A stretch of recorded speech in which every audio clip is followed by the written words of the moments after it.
이성복이라고 하는 분이 책을 하나 썼는데 그 책의 제목이 제 눈에 들어왔어요. 내 고통은 나뭇잎 하나 푸르게 하지 못한다라는 책이에요. 그 책에 보면 이런 대목이 나오거든요. 생각해 보라. 너의 고통은 나뭇잎 하나 푸르게 하지 못한다. 이런 대목이 있어요. 이것이 아마 제목이 된 것 같은데요. 어떤 분은 아프니까 청춘이다 그러잖아요. 그죠? 그런데 이 시인은 이렇게 얘기해요. 고통을 참아내는 일이 나뭇잎 하나 푸르게 하지 못한다. 무슨 말일까요? 많은 사람들이 고통이 올 때 고통을 감내하는 일을 통해서 꽃을 피우고 열매를 맺는다. 이것을 위해서 고통이라고 하는 것은 필수적인 것이다 라고 이야기하지만, 그런데 필요하긴 한데 극심한 고통은, 내가 감당할 수 없을 정도의 고난은 오히려 사람을 망가뜨릴 경우도 있거든요. 그래서 그 책에서 이 고통이 상처로 그리고 사람을 망가뜨리는 경험으로 남지 않게 하려면 그냥 무작정 참아내는 것이 아니라 드러내라, 그렇게 얘기합니다. 드러내라, 이야기해라. 그래서 이렇게 얘기해요. 이야기된 불행은 불행이 아니다. 그러므로 행복이 설 자리가 생긴다. 이렇게 얘기해요. 그러니까 혼자서 불행을 짊어지기보다는, 감내하기보다는 고통을 털어놓을 때, 그래서 그 불행과 어느 정도 내가 거리를 둘 수 있을 때, 그때 그 자리가 우리에게 행복이 설 자리가 된다는 거예요. 여러분, 우리가 꽃을 그리려면 꽃 속에 들어가면 꽃을 못 그리잖아요. 꽃으로부터 거리를 두어야 꽃을 그릴 수 있는 것처럼, 불행에 대해서도 우리가 불행이 올 때, 우리에게 정말 견딜 수 없는 고난이 찾아올 때, 그때 그 고난을 누군가에게 이야기하며 이 고난을 객관화시킬 때, 그때 우리는 고난으로부터 비로소 조금 자유로울 수 있다는 거예요. 여기에 행복이 작게나마 설 자리가 생긴다, 그거죠. 그렇죠, 여러분? 고난이 올 때 나 혼자 그것을 오롯이 나 혼자 감당하기보다 우리 주위에 내 고통을 이해해주고 내 고통을 공감해주는 사람이 있다면, 그들과 나의 고난을 나눈다면, 그러면 우리에게 위로가 되지 않을까요? 그 책을 읽으면서 그런데 그렇게 생각했어요. 그런데 거기에도 한계가 있다.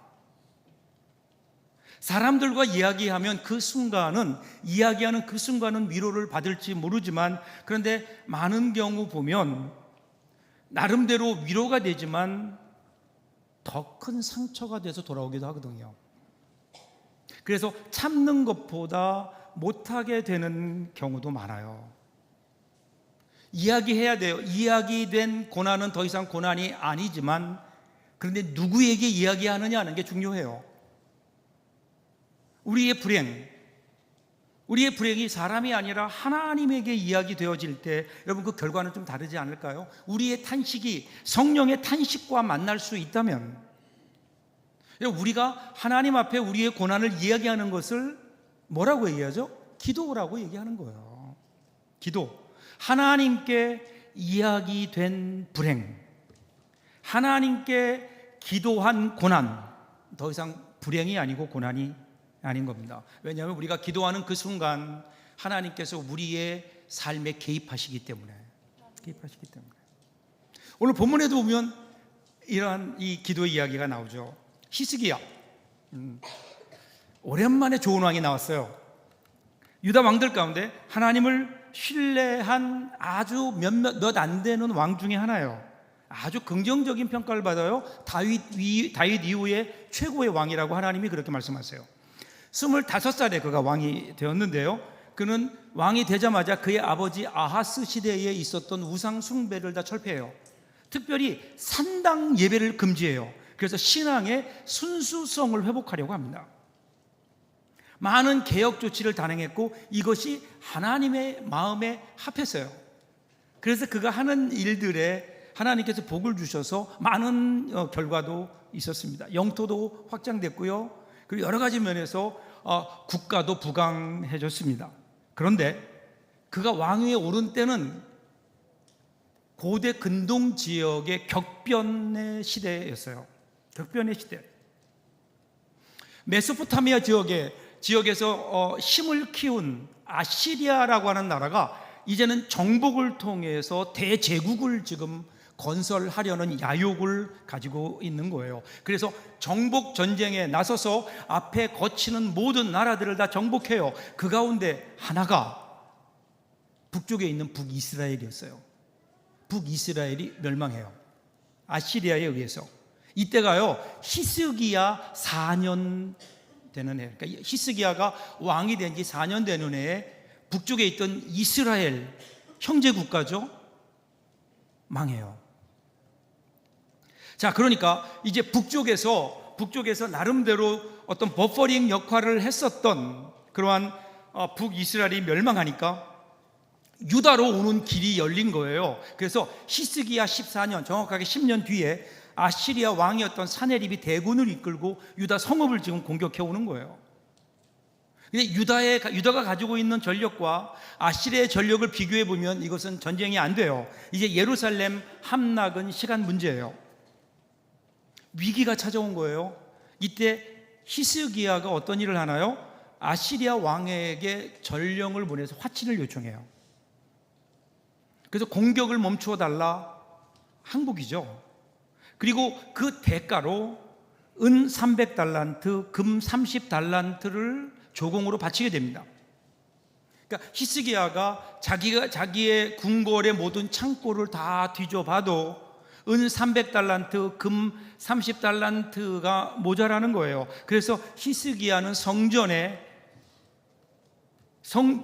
문과 성전 기둥에 자기가 입혔던 금들이 있어요. 성문을 금으로 입혔거든요. 성전 기둥도 금으로 입혔던, 자신이 했던 그것을 그대로 벗겨내서 사네립에게 보내요. 어쩔 수 없는 일이거든요. 굴욕의 날이지만 다른 방법이 없는 거예요. 할 수 있는 모든 일들을 다 했어요. 그런데 사네립이 공격을 멈추지 않아요. 아시리아가 공격을 멈추지 않아요. 그러니까 그제서야 히스기야가 하나님 앞에 나가요. 여기서 오늘 본문이 시작돼요. 그런데 제가 성경을 읽으면서 그런 생각이 들었어요. 이 순서가 좀 바뀌었더라면 어떨까? 내가 할 수 있는 거 다 해본 다음에 안 되니까 하나님 앞에 나왔던 이 순서를 먼저 하나님 앞에 나갔더라면 어땠을까? 진인사 대천명이라는 경구가 있죠. 마치 이것이 진리인 것처럼 우리가 알고 있어요. 좋은 말이에요. 사람이 할 수 있는 일을 다하고 하늘의 뜻을 기다린다. 그러니까 게으르지 않고 자신이 할 수 있는 최선을 다한다라는 의미에서는 맞아요. 근데 이것이 과연 신앙적인 진리일까요? 하나님의 뜻을 묻지도 않고 문제가 있을 때, 어떤 사건이 벌어졌을 때 자신의 힘으로 모든 것을 다 힘을 다해서, 다 최선을 다해서 우리가 일을 해결하려고 하다가 안 되면 그때 하나님께 나와서 기도한다? 하나님의 뜻은 묻지도 않은 채 자신이 일은 다 벌려놓고 나중에 하나님 이 일을 잘 되게 해주세요 라고 우리가 하나님 앞에 기도한다면 과연 이것이 하나님 보시기에 바른 기도일까? 그 성경은요, 진인사 하기 전에 먼저 하나님께 물어라, 그거예요. 하나님께 먼저 기도하는 거예요. 그리고 그 일을 진행하면서도 하나님께 물어야 되고요. 그리고 일이 맞춰질 때도 하나님 앞에 기도해야 되는 거 아니에요? 사람의 최선이 성령님보다, 기도보다 앞서면 안 되는 거예요. 근데 많은 경우 기도보다 앞서는 게 너무 많이 있지 않나요? 오늘 본문이 바로 이 시점에서 시작돼요. 1절 보세요. 히스기야 왕이 듣고 그 옷을 찢고 굵은 배를 두르고 여호와의 전에 들어가서. 자, 히스기야 왕이 이제 그 침략자에게 협상 혹은 어떤 상납, 이러한 것들을 통해서 문제를 해결하려고 하는데 안 됐어요. 그러니까 어떻게 해요? 이 문제 해결할 수 없으니까 그때 하나님을 향해 나가요. 하나님을 향한 창문을 그제야 열어요. 지금이라도 잘 연 거예요. 그런데 조금 더 처음부터 하나님 앞에 열었더라면, 그가 옷을 찢고 굵은 배를 두르고 성전에 올라가요. 올라가서 하나님 앞에 기도하는 가운데 그때 히스기야에게 한 사람이 떠올라요. 그게 누구일까요? 이사야 선지자예요. 왜 그럴까요? 하나님께 구하기 위해서, 그때는 하나님께서 하나님의 뜻을 선지자들을 통해서 주셨기 때문에 이사야 선지자의 생각이 난 거예요. 그래서 선지자에게 사람들을 보내면서 이렇게 요청해요. 3절 보시면요, 그들이 이사야에게 이르되 히스기야의 말씀이 오늘 환난과 징벌과 모욕의 날이라 아이를 낳을 때가 되었으나 해산할 힘이 없도다. 여러분, 히스기야가 이사야에게 전하는 말 중에 이런 게 있어요. 환난과 징벌과 모욕의 날이다. 이 세 가지를 얘기해요. 환난과 징벌과 모욕. 이 단어가 성경에 쓰여지는 용례들을 보면 모두가 다 하나님께 불순종했을 때 받는 징계와 관련된 단어들이에요. 그러니까 지금 히스기야 왕이 이제서야 제대로 보기 시작한 거예요. 이전에는 아시리아라고 하는 제국이 이 자신들의 영토를 확장하기 위해서, 그래서 궁극적으로는 이집트와의 싸움에서 좋은 교도부를 마련하기 위해서 지금 우리 남유다를 쳐들어오는 것이다, 이렇게 생각했다고요. 그런데 하나님 앞에 나와 보니까 그게 아님을 안 거예요. 그래서 그가 뭘 얘기해요? 환난과 징벌과 모욕이에요. 그러니까 지금 아시리아가 바로 눈앞에까지 내려온 그 이유는 어디에 있는가? 그 근원을 보면 여기에 분명히 신앙적인 문제가, 영적인 문제가 있다는 거예요. 과거에 남유다가 우상을 섬기며 하나님께 불순종하지 않았느냐? 우리가 북이스라엘과 다를 것이 무엇이냐? 히스기야 자신도 하나님 앞에 온전히 순종하지 못했던 자신의 불신을 하나님 앞에 내어놓고 지금 그것을 인정하고 회개하는 거예요. 그러면서 남유다가 당한 위기의 상황을 이렇게 얘기해요. 아이가 임신하였으나 해산할 힘이 없도다. 자, 아이가 나올 때가 됐어요. 근데 산모가 지쳤어요. 기력이 없어요. 아이를 내보낼 힘이 없는 거예요. 그러면 어떻게 될까요? 산모도 죽고 아이도 죽어요. 지금 전쟁을 치러야 돼요. 전쟁을 치러야 되는 걸 아는데 전쟁을 치를 힘이 없어요. 더 이상 하나님, 우리는 힘이 없습니다. 우리 힘으로는 이 문제를 감당할 수 없습니다. 지금 하나님 앞에 자신들의 연약함을 고백하는 거예요. 그렇게 이사야 선지자에게 자신의 상황을 알립니다. 4절 보세요. 랍사게가 그의 주 아수르 왕의 보냄을 받고 와서 살아계신 하나님을 비방하였으니 당신의 하나님 여호와께서 혹시 그의 말을 들으셨을지라. 당신의 하나님 여호와께서 그 들으신 말 때문에 꾸짖으실 듯하니 당신은 이 남아있는 자들을 위하여 기도하소서 하더이다 하니라. 정리하면 이런 거예요. 지금 히스기야가 이사야에게 사람들을 보낸 이유가 뭐예요? 하나님의 말씀을 듣기 위해서요. 성전에 올라가서 기도하다 보니까 문제의 분명한 해결이 어디 있음을 알게 된 거예요. 왜냐하면 당시에는 하나님께서 선지자를 통해 말씀하셨거든요. 지금 꽉 막혀있는 이 상황, 자, 아시리아가 지금 와서 이제 곧 이 나라가 망하게 생겼는데 답이 없어요. 자신들의 모습을 보니까 해산 날이 다가왔는데 아이를 낳을 힘이 없어 기진맥진에 있는 산모와 같단 말이에요. 그러니까 지금 이런 위기 가운데 가장 중요한 게 뭐냐? 현실 인식도 중요해요. 현실이 어떤지 현실 파악하는 것도 중요해요. 내가 얼마나 연약한지를 아는 것도 중요해요. 그리고 적이 어느 정도의 힘을 가지고 있는지 파악하는 것도 중요해요. 그런데 그보다 더 중요한 게 있는데 그것은 뭐냐면 하나님께서 나에게 뭐라고 말씀하시느냐라는 거예요. 하나님의 뜻이 어디 있느냐?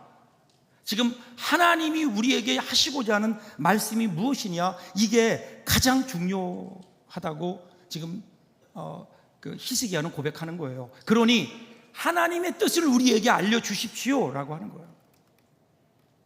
이 답을 구하는 히스기야에게 하나님이 이사야를 통해 말씀하세요. 6절 보세요. 이사야가 그들에게 이르되 너희는 너희 주에게 이렇게 말하라. 여호와의 말씀이 너는 아수르 왕의 신복에게 들은 바 나를 모욕하는 말 때문에 두려워하지 말라. 이게 첫 번째 말씀이에요. 여기 두려워하지 말아라, 이 말은요, 신경 쓰지 말아라, 속아 넘어가지 말아라, 그런 뜻이에요. 왜 그럴까요? 거짓말이에요. 오늘 우리 18장을 보시면, 여러분 계속 큐티 같이 해오셨죠? 18장을 보시면요, 랍사게라고 하는 아시리아의 그 외교관, 그러니까 장수가 와서 뭐라고 히스기야를 핍박하는가 하면요, 그 내용이 이런 거예요. 하나님을 비방했어요. 그 내용이 이거예요. 여호와 하나님이 너희를 지켜줄 것이라고 너희는 믿고 싶겠지만, 그런데 어림도 없는 이야기다. 왜냐하면 히스기야가 산당과 제단을 다 허물어 버렸으니 어디에서 너희들이 하나님께 구할 거냐?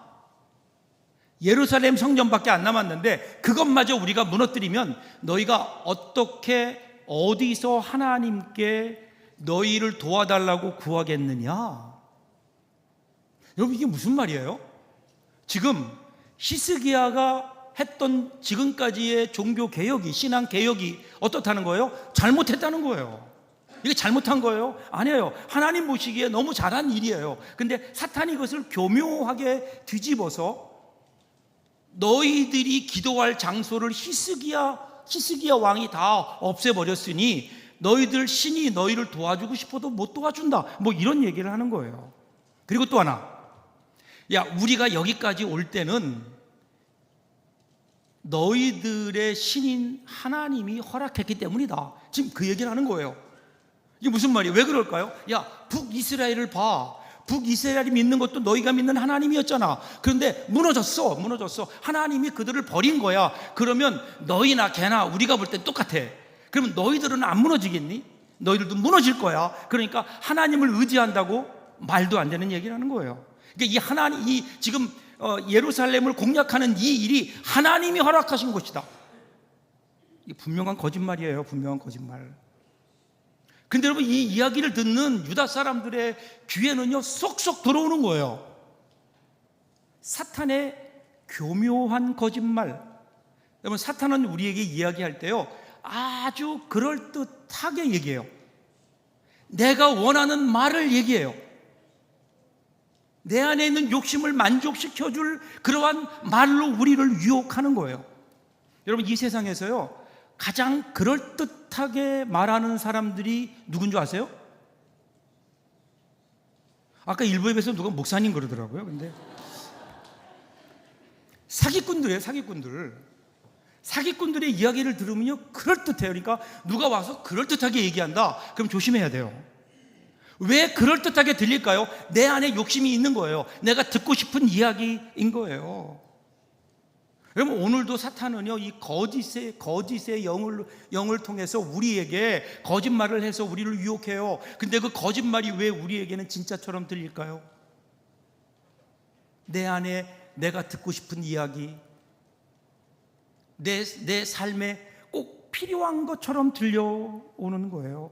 그래서 거짓의 영은요, 우리의 죄성과 육신의 욕심과 우리의 감정을 만족시키는, 그래서 내 편이 되고 나의 자존심과 교만함, 분노와 원함을 지지하고 부추겨요. 그것이 맞는 것처럼 들려요. 그래서 요즘 가짜뉴스가 판치는 거 아니에요? 여러분, 나의 귀에 쏙쏙 들어온다고 진리가 아니에요. 여기에 속지 마세요. 하나님의 말씀은 어쩌면 우리 귀에 쏙쏙 들어오지 않을 수 있어요. 왜냐하면 하나님의 말씀은 그런 말씀이 아니에요. 우리가 하나님 앞에 전심으로 엎드리고 우리의 귀를 열어서 주님의 음성을 들으려고 하자면 들리지 않는 것이 주님의 음성이에요. 그냥 지나가는 소리가 우리의 귀에 들어온다고요? 아니에요. 그러기에 우리는 항상 분별해야 돼요. 하나님 앞에 두렵고 떨린 마음으로 하나님의 음성을 분별할 줄 알아야 돼요. 여기에 지금 히스기야를 비롯한 이스라엘 백성들의 마음이 흔들려요. 정말 그런가? 그래서 하나님께서 특단의 조치를 내리세요. 이제 역으로 아시리아 왕을 속이세요. 7절 보세요. 내가 한 영을 그의 속에 두어 그로 소문을 듣고 그의 본국으로 돌아가게 하고 또 그의 본국에서 그에게 칼에 죽게 하리라 하셨느니라 하더라. 한 영을 아시리아 왕의 안에 두시겠대요. 그 영이 뭐예요? 거짓말을 하는 영이에요. 거짓말은요, 영적인 문제일 때가 많아요. 하나님께서 그들을, 여호와를 조롱한 그들을 하나님께서 보응하시겠다는 거예요. 어떻게? 거짓 영을 그 안에 집어넣어요. 그래서 거짓말을 하게 하세요. 그 거짓말이 뭐죠? 거짓 소문을 퍼뜨려서 그래서 본국으로 돌아가게 할 거다. 그래서 아수르 왕은 본국에서 칼에 맞아 죽을 것이다 라는 거예요. 그리고 나중에 보면 아수르 왕은 이 거짓말에 속아서 본국으로 돌아가게 되고 거기서 정말 죽어요. 헛된 말로 하나님을 속인 자, 헛된 말로 하나님의 사람들을 미혹했던 자들의 그 말로를 보여주시는 거예요. 그러면서 히스기야에게 주시는 말씀 뭘까요? 야, 제발 좀 거짓말에 흔들리지 말아라. 이렇게 거짓말에 속아서, 거짓 영에 속아서 돌아가는 아시리아의 모습을 보면서 히스기야의 마음속에는 하나님을 향한 분명한 믿음이 다시 한번 일어나지 않았을까요? 자, 이제 이러한 일이 있은 후에 이제 랍사게가 본국으로 돌아가요. 히스기야에게 이야기를 협박을 한 다음에 본국으로 돌아가서 이제는 본국의 왕과 함께 다시 쳐들어와서 끝장을 내려고 하는데, 그런데 중간에 보니까 그 왕이 본국에 있지 않고 림나라고 하는 가까운 곳에 있는 거예요. 거기서 왕을 만나게 돼요. 근데 왕을 만났을 때 하나님의 말씀대로 아수르 왕이 한 거짓 소문을 듣게 돼요. 그게 뭐냐면 9절이에요. 아수르 왕은 구스 왕 디르하가가 당신과 싸우고자 나왔다함을 듣고 다시 히스기야에게 사자를 보내며 이르되, 여기 구스 왕은 이집트의 왕이에요. 그런데 그 당시는, 그러니까 구스는 오늘날의 이디오피아거든요. 이집트 남쪽에 있는 이디오피아가 그 당시에는 이집트를 점령하고 있었어요. 그러니까 이제 이집트 왕이 곧 구스 왕이에요. 그러니까 이디오피아의 왕이에요. 그 당시에 아시리아와 맞서 싸울 수 있는 유일한 대제국, 그것은 이집트밖에 없었거든요. 근데 이집트 왕이 출전한다? 그러니까 이제는 위기인 거예요. 지금 앞에 있는, 사실은 예루살렘도 점령하지 못하고 있는 상황에서 만일에 거기에 이집트의 군대가 갑자기 출병해서 합류한다? 그러면 이게 위기거든요. 그러니까 그 전에 해결해야 되는 거예요. 그래서 속히 서둘러서 그가 랍사게와 함께 다시 그 사람들을 보내서 히스기야를 협박하는 거예요. 협박. 그게 10절 11절이에요. 너희는 유다왕 히스기야에게 이같이 말하여 이르기를, 내가 믿는 내 하나님이 예루살렘을 아수르 왕의 손에 넘기지 아니하겠다는 말에 속지 말아라. 아수르의 여러 왕이 여러 나라에 행한 바 진멸한 일을 내가 들었나니 내가 어찌 구원으로 깼느냐라는 거예요. 다시 한번 와서 또 협박을 하는 거예요. 그건 뭐냐면, 야, 하나님께서 아수르 왕의 손에 예루살렘을 넘기지 않는다는 거짓말 믿지 말아라. 그리고 또 하나는, 야, 지금까지 역사를 봐라. 이 아수르의 우리의 이 힘 앞에 무너지지 않은 나라가 누가 있느냐? 우리 앞에 그 나라를 구원한 신이 누가 있느냐? 이러면서 협박하는 거예요. 이 협박 앞에 다시 그가 하나님께 올라가요. 그것이 오늘 우리가 읽었던 14절이에요. 히스기야가 사자의 손에서 편지를 받아보고 여호와의 성전에 올라가서 히스기야가 그 편지를 여호와 앞에 놓고 그 앞에 히스기야가 기도하여 이르되, 히스기야가 그 편지를 받아 들고요, 여호와의 성전으로 올라가요. 올라가서 어떻게 해요? 그것을 펴놔요. 왜 폈을까요? 이유가 뭘까요? 하나님 보십시오 라는 거예요. 히스기야의 이 태도, 하나님이 그 편지를 보아주기를 원하시는 거예요. 히스기야 왕은요, 하나님이 보고 계시다는 사실을 이제 알고 있는 거예요. 마음속에 기도를 통해서, 첫 번째 그의 기도를 통해서 하나님이 지금 이거 보고 계시다는 걸 안 거예요. 그러니 따로 기도할 필요도 없는 거, 하나님 보십시오, 아시잖아요 하나님. 그러면서 그가 뭐라 기도하는 줄 아세요? 15절 16절이에요 그룹들 위에 계신 이스라엘 하나님 여호와여, 주는 천하 만국의 홀로 하나님이시라. 주께서 천지를 만드셨나이다. 여호와여, 귀를 기울여 들으소서. 여호와여, 눈을 떠서 보시옵소서. 사내립이 살아계신 하나님을 비방하러 보낸 말을 들으시옵소서. 히스기야가 하나님께 맡기며 기도하는데, 근데 히스기야는요, 단지 하나님, 우리가 어렵습니다, 내가 죽게 되었습니다, 그러니까 나를 구원해 주십시오 라고 기도하지 않아요. 히스기야는 기도를 하나님으로부터 시작해요. 하나님이 기도의 주어예요. 여호와 하나님, 천지를 만드신 분도 하나님, 모든 것에 귀를 기울여 들으시는 분도 하나님, 이 편지를 읽으시는 분도 하나님, 천하 만국을 다스리는 분도 하나님, 하나님 그 여호와 그 하나님이 바로 그분 아니십니까?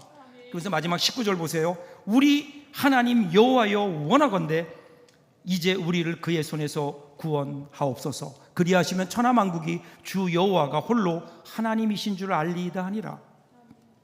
지금까지 아시리아가 점령했던 모든 나라, 그 나라를 나라의 신이라고 했던 모든 것들은 우상 아닙니까? 그들이 무너진 이유는 그들의 신이 진짜 신이 아니라 우상이기 때문이 아닙니까? 인간이 만든 우상이기 때문에 무너졌는데, 그런데 하나님은 다르시잖아요. 하나님은 홀로 하나님이시잖아요. 온 우주에 한 분밖에 안 계신 진짜 하나님이시잖아요. 하나님의 하나님 되심을 좀 보여주십시오. 자신의 문제가 아니에요. 하나님의 하나님 되심을, 하나님의 구원을 보여달라고 하나님 앞에 간구하며 오히려 하나님을 찬양하고 있는 거예요. 무엇이 이렇게 히스기야를 담대하게 만들었을까? 우리가 살다 보면 고난과 불행이 있어요. 여러분, 오늘 설교의 제목을 기억하시나요? 설교 제목이 뭐죠? 설교가 아직 끝나지도 않았는데 벌써 따라하세요. 이야기된 불행은 불행이 아니다. 그래요. 이야기된 문제는 더 이상 문제가 아니에요. 하나님 앞에 기도한 문제는 더 이상 문제가 아니에요. 오늘 우리에게 이 기도가 묶여 있는 거 아닐까요? 우리 그리스도인들이 이 기도가 묶여 있어서 우리가 저 약해지고 교회가 약해지는 거 아닐까요? 여러분, 지금 우리가 고난이 와요. 힘들어요. 그런데 여러분, 우리가 다른 거는 못하더라도 여러분 기도는 할 수 있잖아요. 언제 성경이 우리에게 문제 해결하라 그랬어요? 하나님이 우리 보고 네 능력으로 이 문제를 해결하라고 하신 적이 한 번도 없다고요. 하나님이 우리에게 요구하시는 건 뭐예요? 단 하나야, 단 하나. 좀 나에게 얘기해 달라는 거예요. 기도하라는 거예요, 기도. 근데 우리가 겁먹고 위축되어서 이 기도를 못하고 있는 거 아니에요? 요한복음 14장 12절 보면 내가 진실로 너희에게 이르노니 나를 믿는 자는 내가 하는 일을 그도 할 것이요 또한 그보다 큰 일도 하리니. 오늘 우리가 예수님이 하는 일을 못하고 예수님보다 더 큰 일은 엄두도 못 내는 이유가 뭘까요? 우리의 기도가 묶여 있어요. 어디에 묶여 있을까요? 내 생각에 묶여 있어요. 사탄의 거짓말에 묶여 있어요. 이 기도를 해방시켜야 돼요. 우리의 생각에 묶여 있는 기도를 해방시켜야 돼요. 우리 생각을 뛰어넘어야 돼요. 그리고 하나님의 세계로 들어가는 거예요. 이 기도가 우리의 생각에 묶여있던 우리를 풀고 여기에서 해방시켜서 하나님의 세계로 들어갈 수 있도록 만드는 힘이 여러분 바로 기도 아니에요? 기도가 해방될 때 우리의 미래가 해방돼요. 기도가 우리 가운데 있을 때 우리의 삶이 바뀌는 거예요. 제발 분주하게 뛰어다니지만 말고, 자기 생각만 하지 말고, 다른 이 세상의 거짓말의 영에게 속아서 시간 낭비하지 말고 먼저 하나님 앞에 엎드리는 일이 오늘 우리에게 필요한 거 아닐까요? 기도하면 우리 인생이 바뀌어요. 기도하면 우리 인생이 커져요. 기도하면 우리의 미래가 바뀌는데 오늘 우리는 왜 주 앞에 엎드려 가장 먼저 기도하지 않을까요? 왜 우리에게는 기도보다 앞서는 것들이 그렇게 많을까요? 그러므로 하나님 앞에 여러분 결단하세요. 하나님, 기도보다 앞서지 않겠습니다. 기도로 시작하겠습니다. 그때 우리의 모든 삶 가운데 역사하시는 하나님의 놀라운 은혜가 우리 가운데 있지 않을까요? 오늘 귀한 은혜가 이번 한 주간 동안 저와 여러분의 삶 속에, 가정에, 여러분의 직장과 여러분의 학교와 여러분의 삶 속에 이 놀라운 기도의 은혜가 가득하시기를 주님의 이름으로 축복합니다. 기도하겠습니다.